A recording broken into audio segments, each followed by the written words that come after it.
Hey folks, these Tuesday posts are reposts of our first ever movie-themed podcast, The Documenteers, a documentary-themed show that ran from 2016 to around 2020. So that means this episode originally dropped almost a decade ago. I took down the old feed last year with the idea of making it premium content along with other stuff, but life happened and the projector's format changed and the post amount dropped, though we are still doing projectors episodes when we're ready to discuss a chunk of films, but not as consistently as we were. I haven't heard these Documenteers episodes in a while. What I have heard back, I admit I cringe at myself a bit, but anything I do I will absolutely hate later on. It's just how it is for me. The Documenteers was pretty goofy and featured rotating secondary hosts. It did make its connections with people and remains our most well-known podcast to date. So maybe you're listening for the first time, or for the first time in a long time. Welcome. These Documenteers episodes will also be thrown onto YouTube for the first time. But it will be a static image because it was only a podcast. But you can also go to YouTube to listen to these as they drop. There are almost 200 episodes total, so these weekly reposts will be continuing for a while. We hope you like them and see how we've changed over the years. I know I certainly have, so let's get into the episode so you can hear me embarrass myself. Keep on docking. Keep on docking in the free world, as Neil Young once said when he was hosting a dinner party and everyone sat down to watch Super Size Me. This is the Documenteers podcast, where we discuss and review documentaries. Our show with you today, we're getting back into the 30 for 30 side of things. Drew is with me, and we will be discussing the film Muhammad and Larry by Albert Maysles and Bradley Kaplan. Now, Muhammad Ali, he'll always be immortal in our hearts, but he did lose some fights. And this is about a fight he lost fairly badly. It tells you that up top if you don't already know the story. Check out this film, and directed by Albert Maysles, one half of the Maysles brothers who have provided legendary works in the documentary field. More on that within the episode.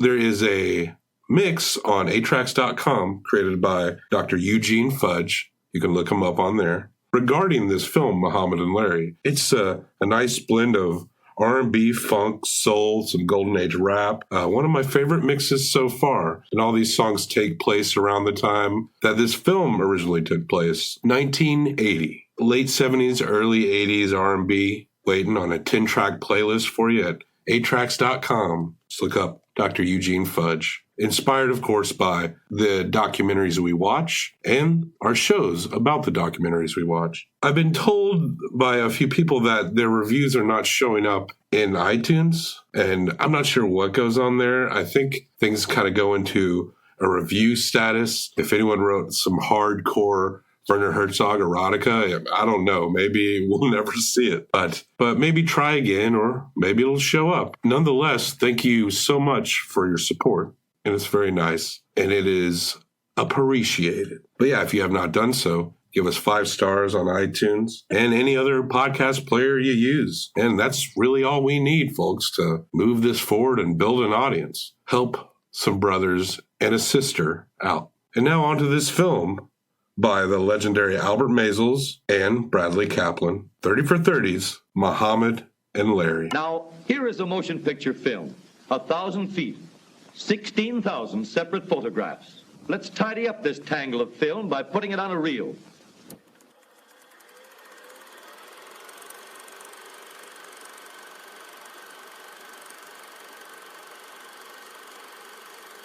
Knock Holmes out. He don't stand a chance.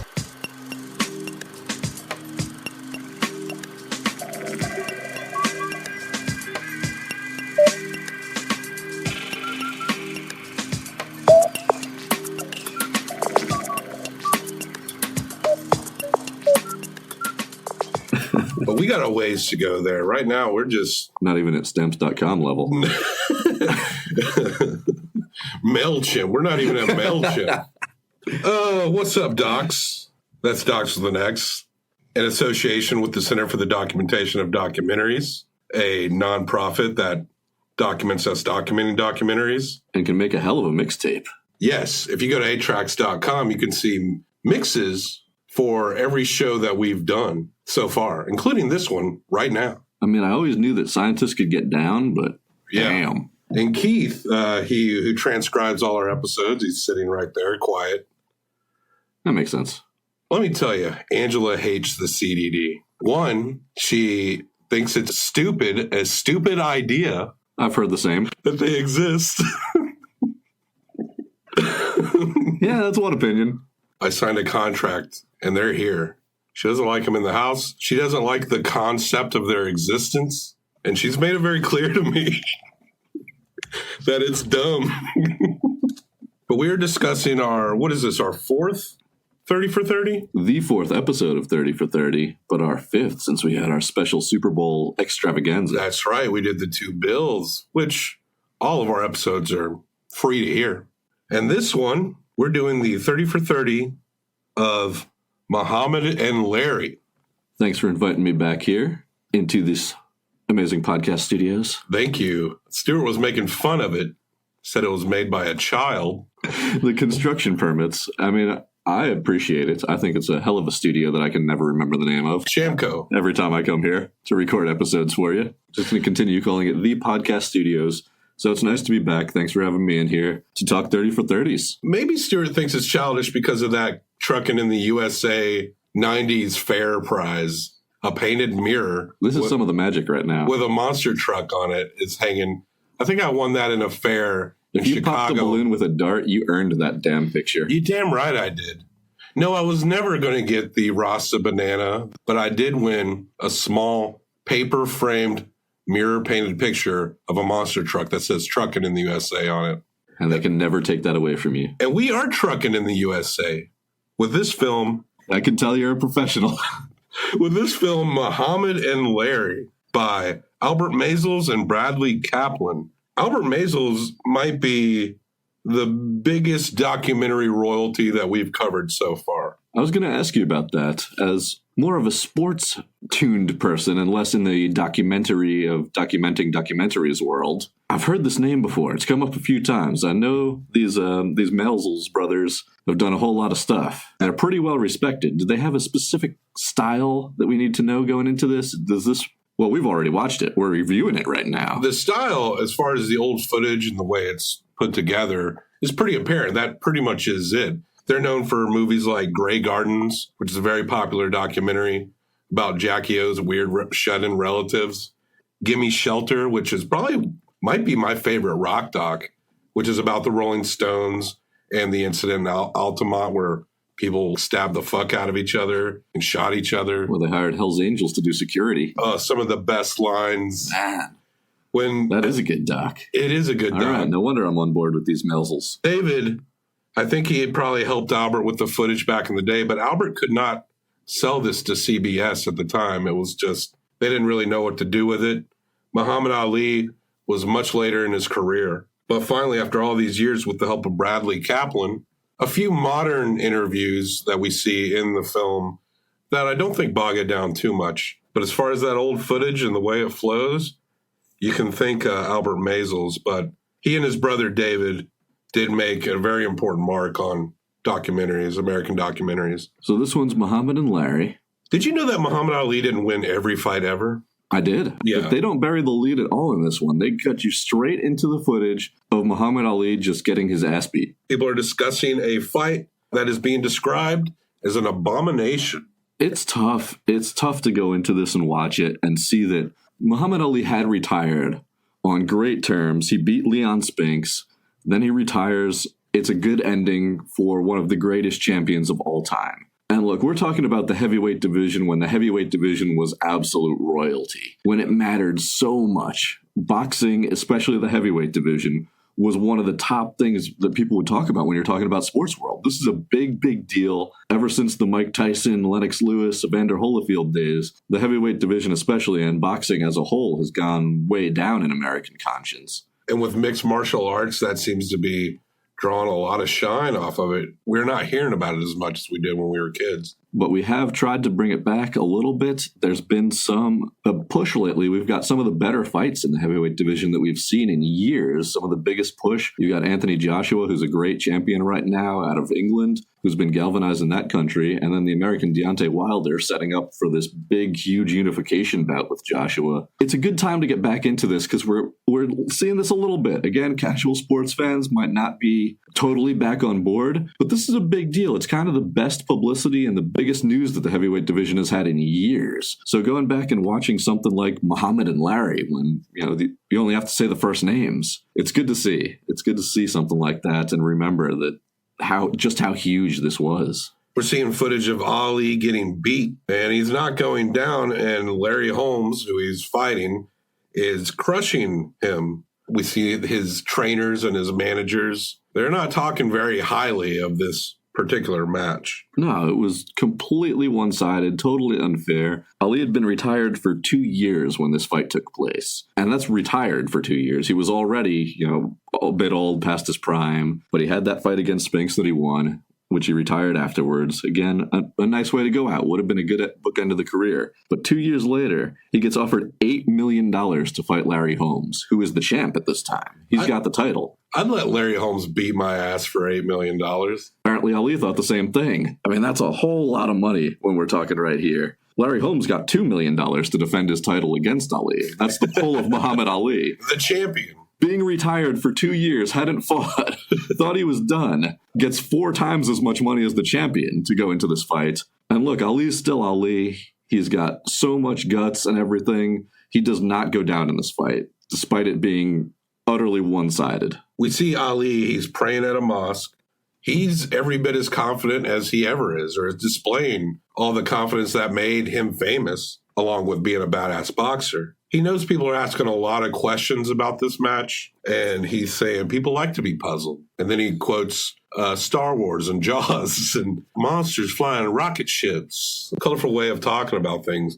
But we also see that Ali, a lot of the footage we see of Ali is in his prime. When we're looking at the history and what he stood up against, we're seeing a young Ali who can be really frustrating in the ring. What Maisels captures here, when we see him on a little bit quieter level, at least for Ali, is that he's not looking as prime. He's definitely older. And you can kind of tell that in his 2 years of retirement, that as far as at least for boxers go, he's looking a little softer than what we're used to. I feel like we should say first that the way they do this is they go right into the fight at the beginning of the documentary. Right. And show Holmes just pounding on Ali for a while. And that they were friendly. They knew each other. Larry Holmes was a sparring partner early in his career. And Larry wanted to stop this fight multiple times, but Ali wouldn't go down. Larry was begging for a TKO. And the big unspoken thing that you're thinking while you're watching this is knowing later in life, brain damage. And you're watching Ali just take hit after hit after he'd been retired for 2 years. It makes it a little hard to watch as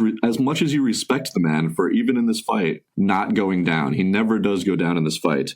But what the documentary does is it shows this fight footage, and then it takes you into the build-up to the fight, pre-fight. That's where it's got the interviews with Ali and Holmes and everything, the lead-up to this fight. But they already spoil the ending. Ali beats Leon Spinks on September 15th, 1978. You mentioned Spinks earlier. It's a rematch at the Superdome, and Ali had lost to him 7 months earlier. But he wins, and as you stated, Ali announces his retirement. Years later, Ali is offered gobs of money, $8 million to be exact, to fight Larry Holmes. It's 2 years after that fight. We see a camp. We see rocks with boxer names painted on them. This is the big deal boxing camp that they go to. Was this in Pennsylvania? This is weird to me. It looks like summer camp. Yeah. It's just a log cabin, weird little summer boxing camp. And there's just kids all around and people watching. It doesn't look like, serious training. It's not the Rocky Gym or something. Mm-hmm. It's a log cabin summer camp. There's dudes walking around holding towels, coming to massage your body. Yeah, and a ton of little white kids just sitting around watching. Yeah. Having a great time. Holmes trains in PA. We see him and his wife. They have an adorable kid. Our King's Ransom episode, I said that I was an above average sports fan. As we're going through these, and I'm realizing how little I know about a lot of stuff we're talking about, I think I might have to knock myself back down to average. Well, that's the point of the 30 for 30s also, is that they'll go into detail on a certain subject that most people might not have known. And that's what makes it so cool, is getting this in-depth thing on one certain story for an entire episode. And that, again, to me, that's kind of the point, is to bring to light some of the things around the story that people might not have gotten before, and realize what made the headline that every sports fan knows. The film is capturing Larry's personality very well, like straight off the top. Larry Holmes is not a guy that I had ever heard of before I watched this movie. I couldn't have told you that he was the champ in the early 80s and late 70s. I mean, I know who Muhammad Ali is. I know who Mike Tyson is in the classics like your Sugar Ray Leonard, George Foreman. But I could not have told you much about Larry Holmes. I would have thought that sounded like a boxer's name. I think the best I could have done was guess that he was a boxer. And I would say that this is kind of the best part of this documentary, and maybe even its main point, is that Larry Holmes was not just a boxer, he was a great boxer. He was a champion, and if he hadn't fought in the era of Muhammad Ali, he'd be remembered as one of those absolute greats. Where he is in Pennsylvania, he's an absolute legend. His name's on the signs, he was a big-time champion, but he did get this flack for beating the hell out of an old Muhammad Ali, who was absolutely universally beloved at this point in his career. A lot is stated about how he's essentially in the shadows of Ali being a champion. He is champion, but everyone remembers Ali, who was before. And he's kind of looked at as someone who is definitely overlooked in boxing history by your average fans like myself, which is 100% true. But what about Leon Spinks? No one's talking about Leon either. He was champ for a minute. He was a good boxer too. But this is fun because it gets to show Larry Holmes' personality as well. We all know Muhammad Ali was this great showman and this huge personality. I mean, you're watching this and every word out of his mouth somehow sounds like a poem. I don't know how he does it, but every sentence he says has this cadence and flow to it and these real flowery metaphors. It sounds like a poem, everything he says. But Larry Holmes, he seems like a really fun guy too. Yeah, a very down-to-earth fellow as well. We see Ali training. He's sparring. One of his trainers, his last name was Spawn, I believe. He points out to Ali that he's getting hit a lot, or he's letting himself get hit a lot. He says, "Why are you getting hit so much?" And Ali says he wants to get used to being hit. June 9th, 1978, Caesar's Palace. Kid Norton versus Larry Holmes. Larry Holmes wins. Afterwards, or sometime afterwards, my timeline's a little confused right now, $2 million is offered to Larry Holmes for an Ali fight. Sylvester Stallone was there. I saw him in the audience. He also appeared in King's Ransom in the audience there. I have a feeling Sylvester Stallone is that's the name that's going to pop up a lot on our episode. You can tie these things together with some Sly. I think Sylvester Stallone is the thread that's sewing all these 30 for 30s together.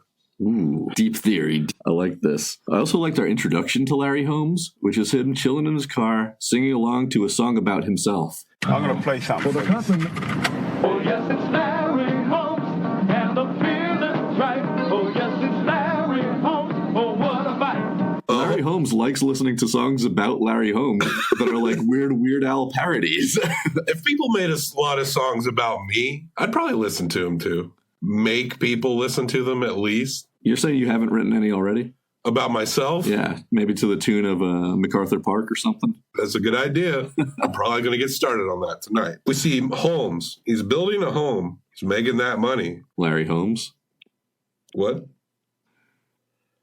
He's talking about how he's not as trotted out as other boxers. He's kind of a bit more of a homebody. And he's making a lot of money, so he's building a very nice house. But he's not like these other boxers. He wants to go home to his wife and kids. His wife says, nobody talks about Larry Holmes. This is the wife at the more current footage. Points out that the filmmakers who are there, she's like, you're the first people that have come along in a very long time.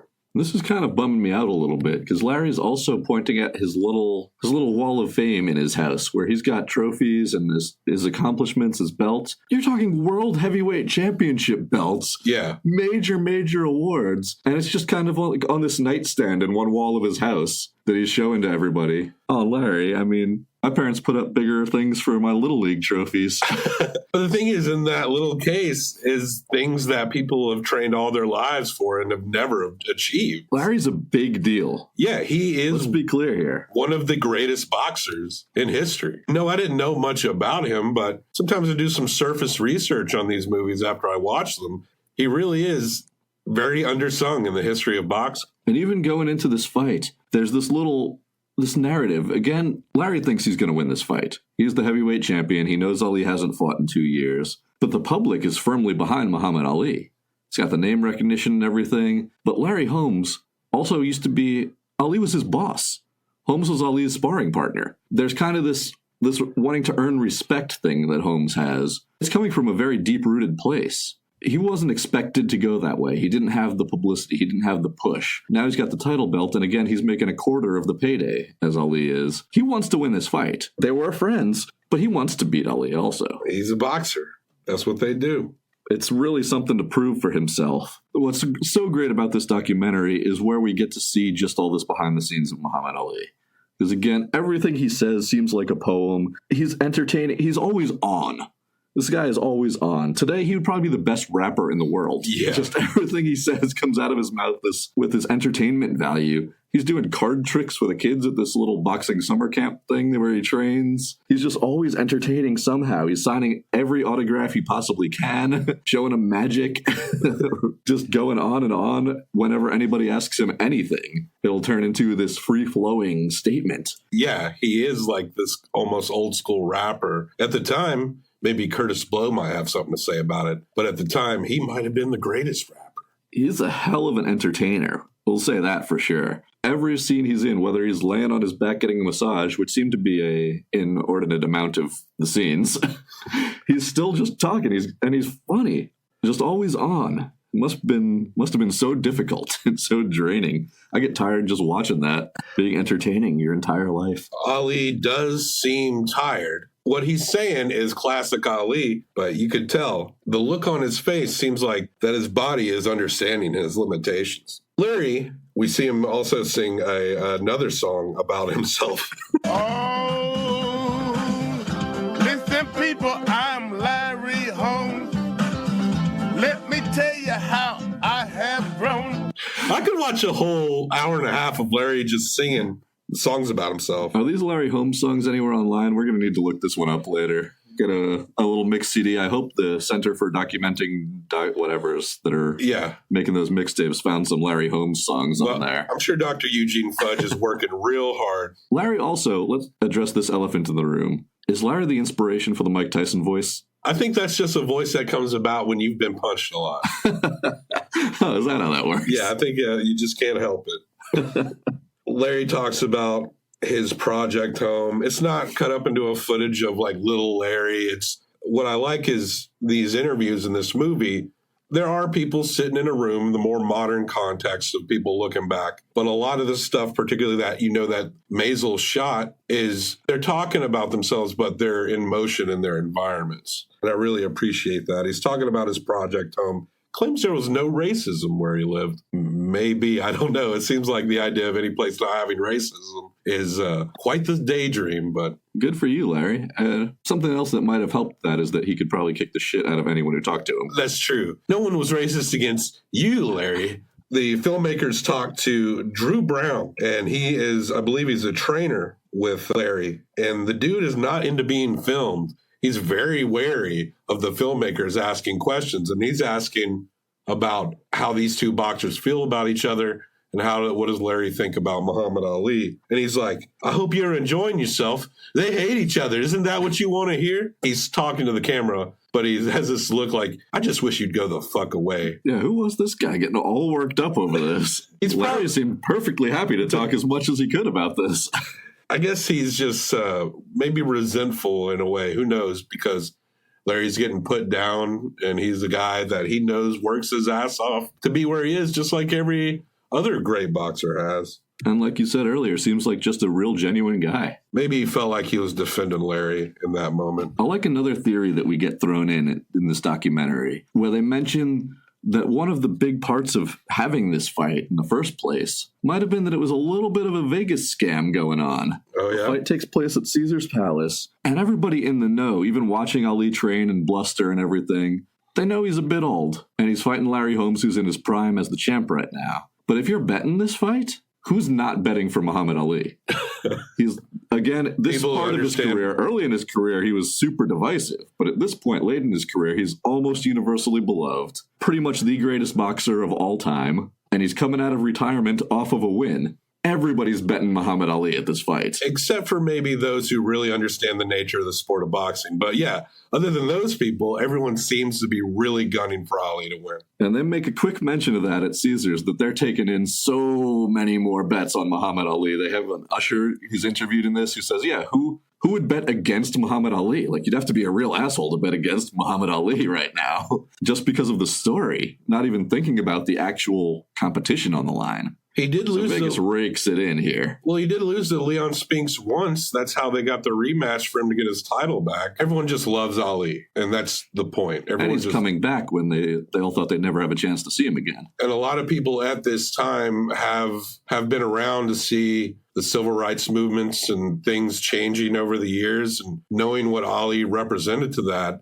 For him to win would validate all the hard work that a lot of people put in over the years in terms of where this country would go. But Ali... Not the way the fight goes. Not at all. Ali's at the camp. He's talking to the kids. The kids love Ali. And he's showing off his great personality. He's a master entertainer. These kids love Ali almost as much as they love short shorts and high socks.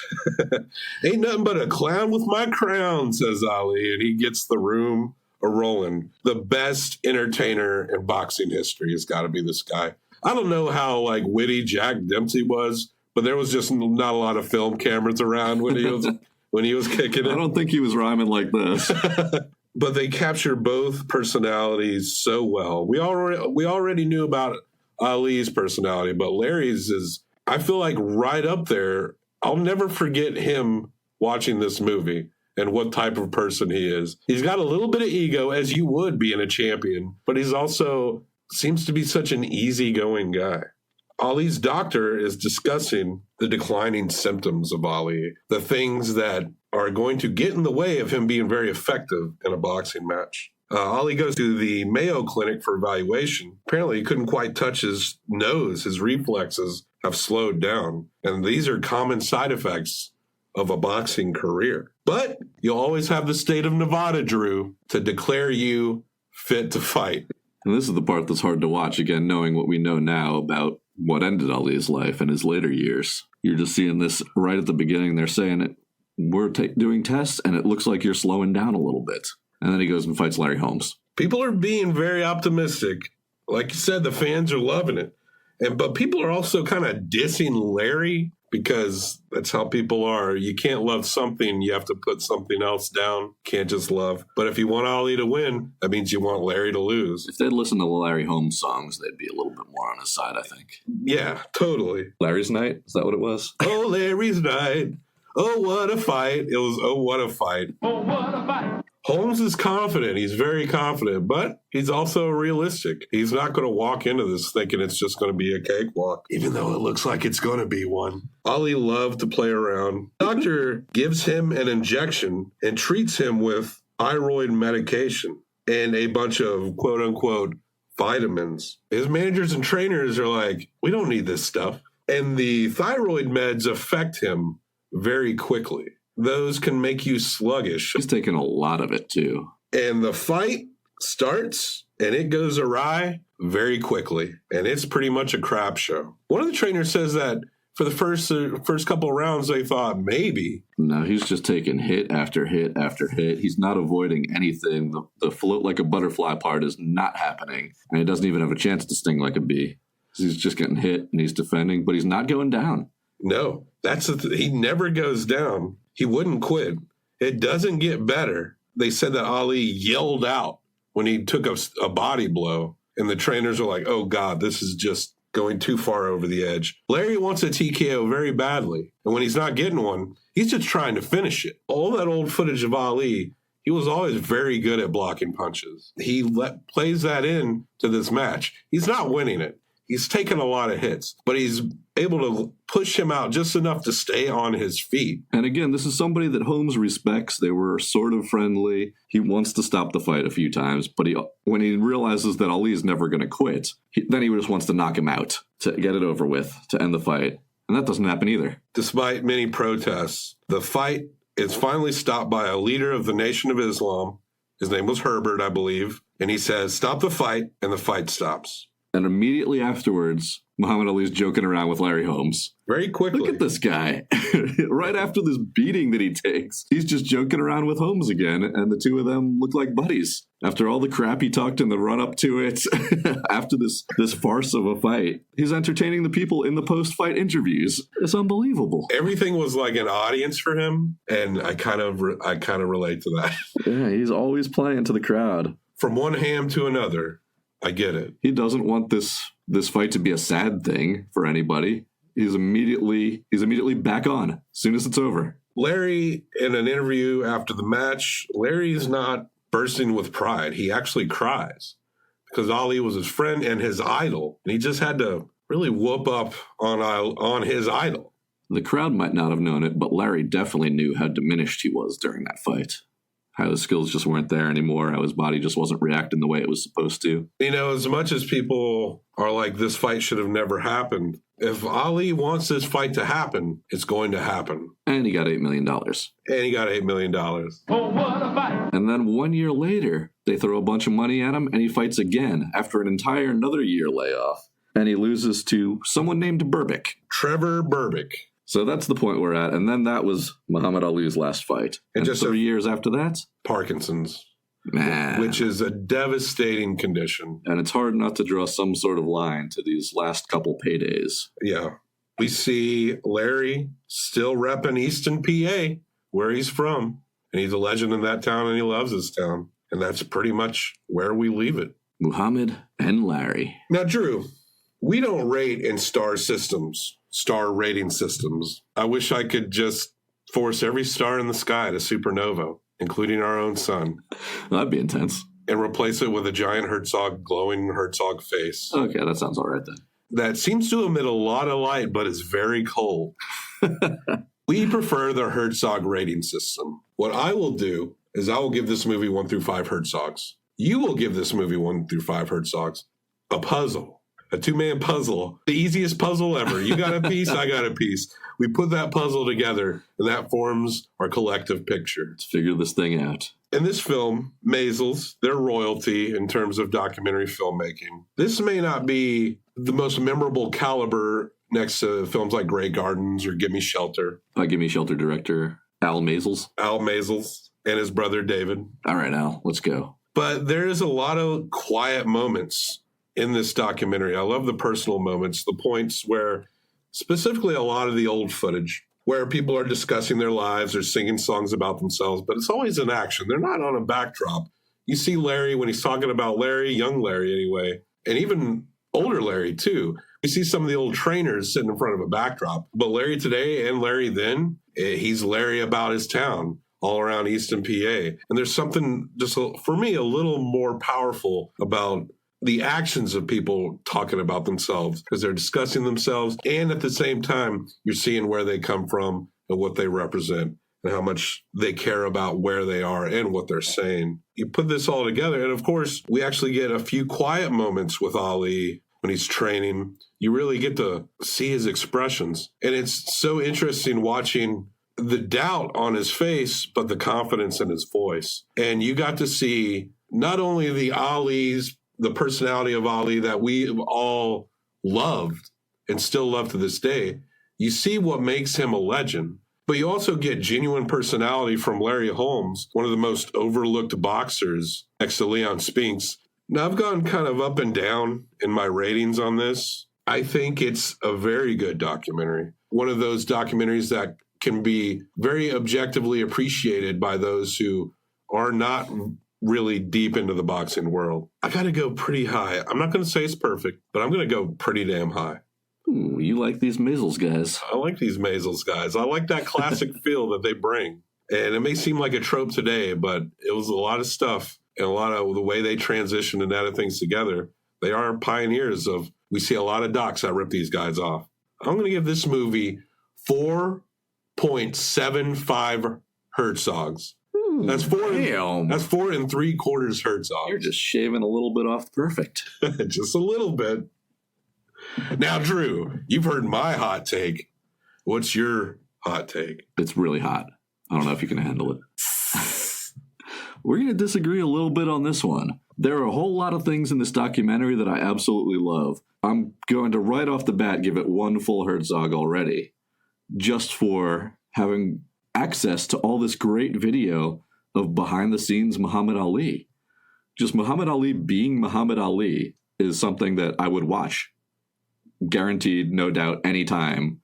Turn that on the TV and there's Muhammad Ali being Muhammad Ali. I'm already entertained. This guy is just so wild, his personality, and the way that he said it before, but he's just always on. He's always entertaining. He's always making it fun to be around. And the way he talks, just everything about him is entertaining to watch. So that's already great. And they have access to a lot of that here. There's a lot of stuff that you were not really seeing anywhere else. It's not highlight film type of stuff. It's behind the scenes Ali. And it's definitely interesting and it's definitely fun to watch. So I'm a big fan of that. I'm also going to already give it another half a Herzog for how entertaining Larry is. You're stacked up against Muhammad Ali. That's kind of the point here, is that this guy is an entertaining boxer. He's a great boxer. But on both of those levels, he never quite hits the same heights as a guy like Muhammad Ali. So it's a little bit easier to forget him in these kind of mists of history here. But he shouldn't be. He was absolutely great in his own right. If you're a boxing fan, you know the name Larry Holmes, just on his talents alone. But I did not know the personality of Larry Holmes. And it was real fun getting to watch him at home, again, just going through his stuff. Always had a smile on his face. Was also really entertaining, but not Ali. That being said, I did have one big problem with this documentary, and that was throughout pretty much the whole thing, especially when it's nearing its end. I'm kind of wondering what the point is, where they were trying to go with this. Was it to humanize Larry Holmes and kind of bring him into the spotlight a little bit?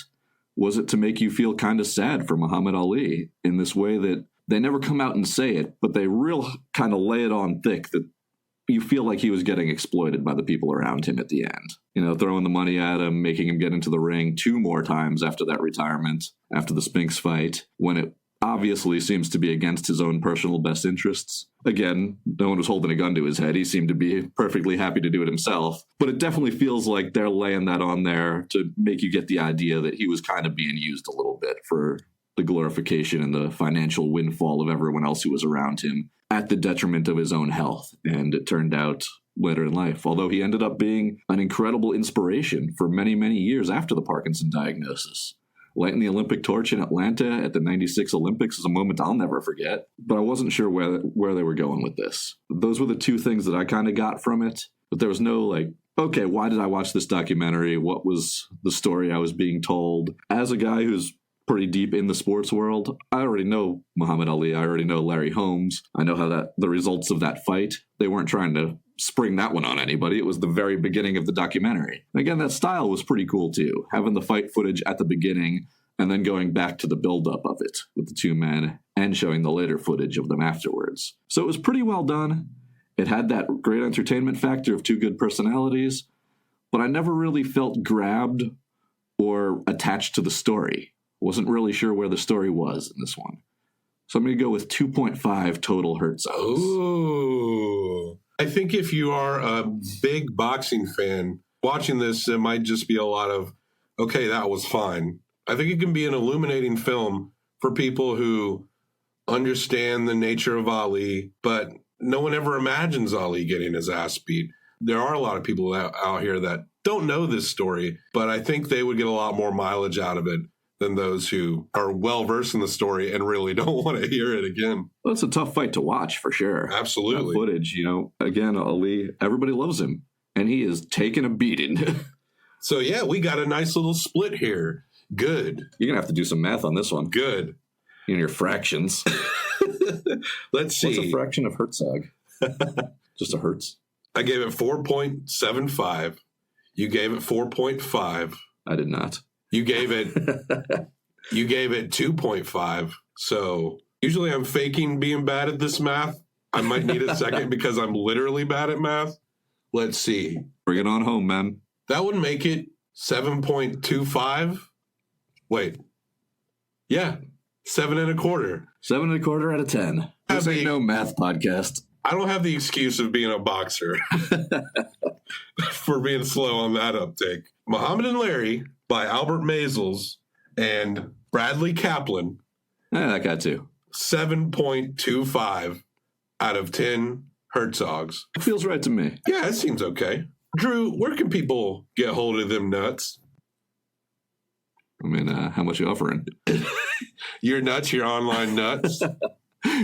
You can listen to myself, my co-host Dave, on Walk It Off on WXNA right here in Nashville, 101.5 FM, every Sunday night sports talk, or just check it out anytime online at WXNAFM.org, or get in touch with us personally on any of your social medias at Walk It Off Radio. Hell except yeah. Snapchat. I don't know how to use that shit. It's like a bunch of bros just hanging around talking about sports. Good times, Documenteer. Give us 5. This is the only time it's okay to use stars is when you're giving us 5 stars on iTunes. You give us 5 stars on iTunes, maybe a little review, something quick. Can mean nothing. Like it could just say, who farted? ? I give this podcast 5 stars. Then do that for us. It's a big help. And we fucking love the shit out of you when you do that. Ooh, we just daydream about you when you do things like that. Rate us on any app that you find us on. You should be able to find us on most of them at this point. You can also follow us at Documenteers on Instagram. Instagram is the one I use the most. There is a Twitter out there. It's been a little dry. Look, I fucking hate most social networks. I feel like I'm just now hitting the stride with the Instagram. But if you want to find out basically anything about extra content we're doing or episodes before they come out, then follow us at Documenteers on Instagram for more. And if you have any suggestions or recommendations or long-winded praise, you can email us at documenteerspodcast@gmail.com. And we'd love to hear any documentary recommendations that you have. A few people have been reaching out to us and have been very nice to us. And we just want to say thank you very much. We love you. Or trying to fight you. They might be trying to fight me. I'll know that when someone wants to beat my ass, that we've really made it. I was going to say don't be old and get in a boxing ring. But if they're offering you $8 million, I kind of understand why they might be doing it. Yeah, let's go. Do it right now, today. Keep on docking.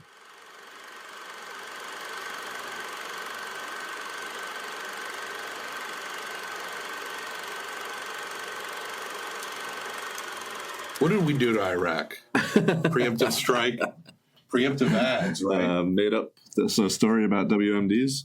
Yeah. So we tell the world that we have, we try to start rumors that we have weapons of mass destruction. Yeah, and we will not give them up until Adam and Eve sponsors us so we can talk about dildos on air. Adam and Eve would be one I would accept heartily. I'd be real erotic I bet you'd accept that heartily. I'm going to play something for you.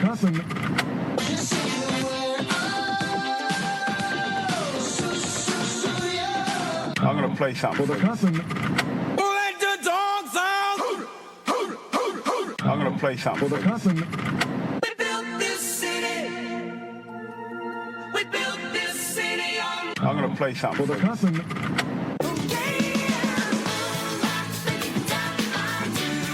I'm going to play something for you. Cut my life into pieces. This is my last resort. I'm going to play something for you. Come on now. You gonna cross up when you go? Oh yes.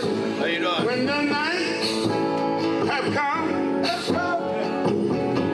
and the land is dark and the moon is the only light we'll see.